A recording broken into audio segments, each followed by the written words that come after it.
We begin here. Eastern Cape Premier Oscar Mabuyane has laid charges against Abathembu King, Buyelekhaya Dalindyebo, for accusing him of being a beneficiary of extortion activities.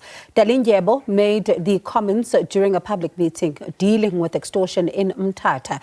Now, Mabuyane says the allegations are serious and they need to be thoroughly investigated and all necessary evidence produced.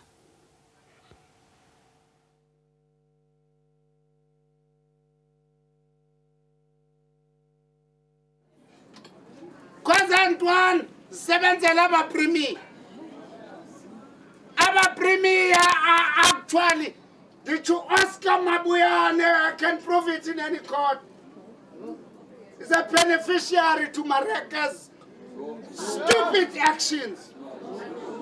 The beneficiary.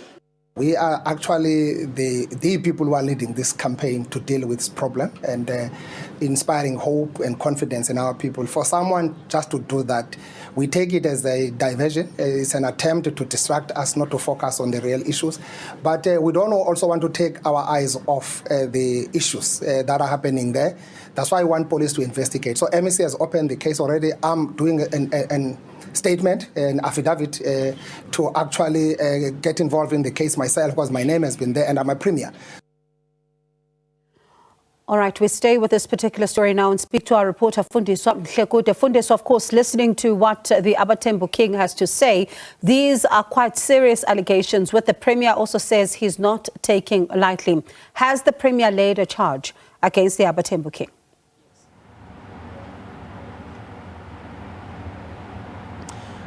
Well, Bongiwe, it turns out that the Premier was too fast to say he has opened the case because the provincial spokesperson of the police just confirmed that they have no records of any case that has been opened by the Premier.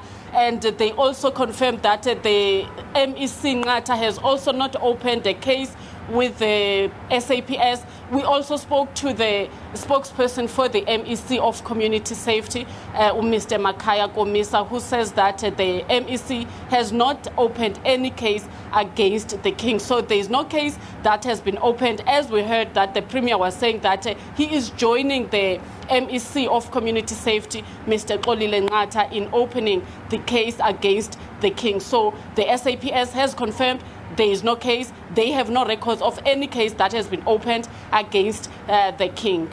Quite an interesting development there because, I mean, when you listen to the Premier, it sounds like it was something that he would have had done and dusted by now. But of course, you've been, following various leads on this particular story, also speaking to the business community, a community that has been greatly impacted by what has been going on the ground when it comes to extortion cases. What did they say to you?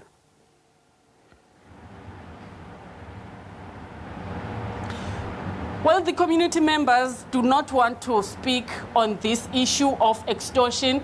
If they want to speak, they only speak off record. For instance, after the visit by the police commissioner here, the community members were saying that they hope that there'll be a change. They will stop seeing dead, or rather finding dead bodies near the Mthatha Dam. And after the visit by Minister of the Police, Mr. Senzo Mchunu, we saw the killing, or rather the arrest of 5 suspects who were alleged to be extortionists. And following that arrest, we also saw the NIU members having shot Mr. Marega and 2 other bodyguards of his. And we see that there is a change following those visits. However, the community members still believe that a lot still needs to be done because they believe that the masterminds behind this protection fee and extortion are yet to be found, because they believe that Omar Rege and others are the people who are being sent by those alleged extortionists. So we are yet to see what will happen after the visit by Mr. Masemola in the Eastern Cape. And I wonder, what has the business community then said about these developments?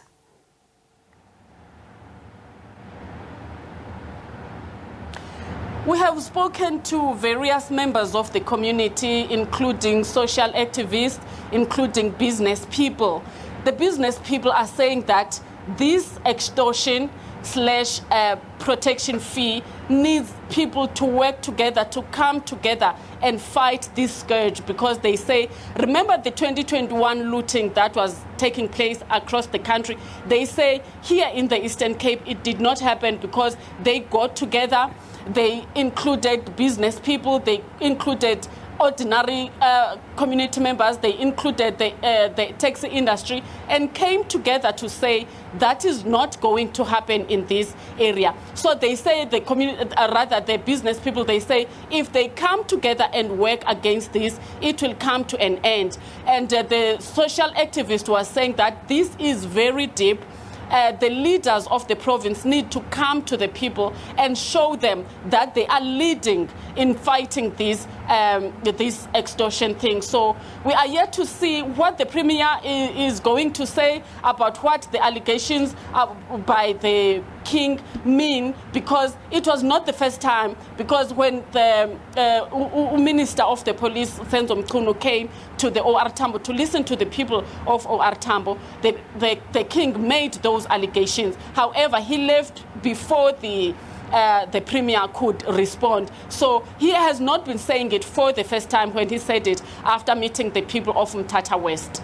It does seem that something is going on there, definitely. But Fundiswa, as a final question then, you speak about a coordinated approach that the community says is important in order to fight this. At some point, we saw the SAPS in the Eastern Cape opening that hotline for people to call in, but it does seem like they are receiving more prank calls as well, and some of what appears to be legitimate cases. What's the update there?